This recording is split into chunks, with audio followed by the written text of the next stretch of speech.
Alright, hello, today I'm gonna show how to create a queue data structure in Dart. Alright, we start recreating a list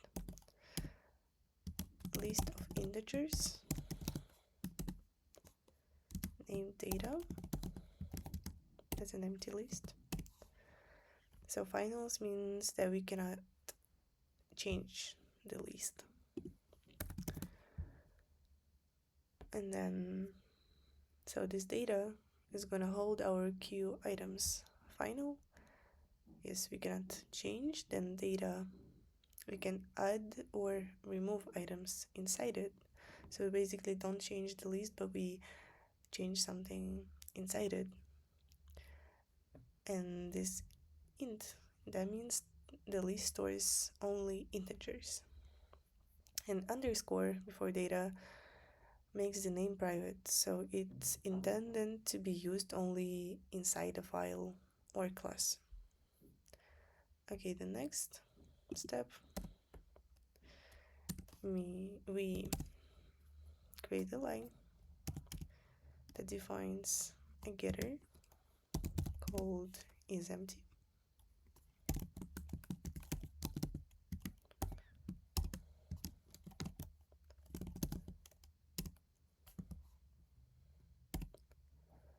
And getter is read-only property you can check, and this data isEmpty returns true when there are no items, and it's going to return false if there are items.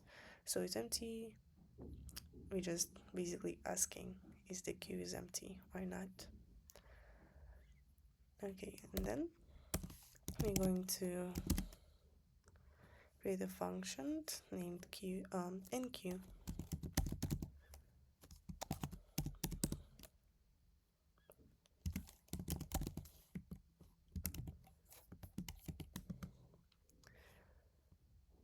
Void means it doesn't return a value. It makes a single parameter value that must be an integer. Enqueue is the usual name for a function that adds an item to a queue. Okay, inside enqueue we call data add value to add the value to the end of the list. Adding to the end what we'll say real life queue where new people join the back of the line. So basically we have a line, and if someone tries to join back of the line, that's what we just created. So now we're closing this enqueue function, and then we creating a enqueue function.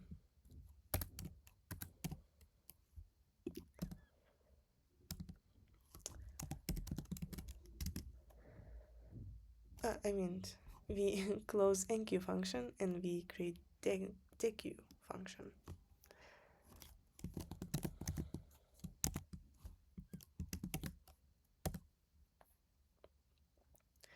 So it returns integer, which means it may return an integer or null.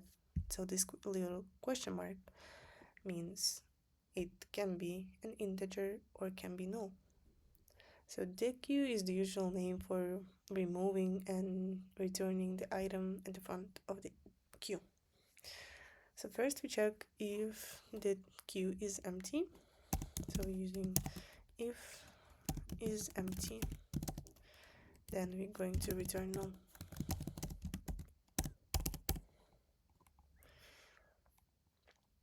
First we check if the queue is empty, and if it's empty is true, we return null because there is nothing to remove, and this prevents errors when someone tries to remove from an empty queue. I'm sorry. So the next, if the queue is not empty, we going to remove and return the element at index 0. So we're going to do return and data remove at 0. this 0 means we're going to remove that at index 0.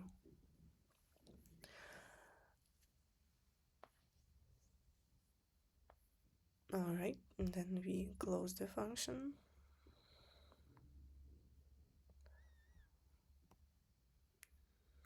And then, yes, I guess we just created the whole NQ and DQ.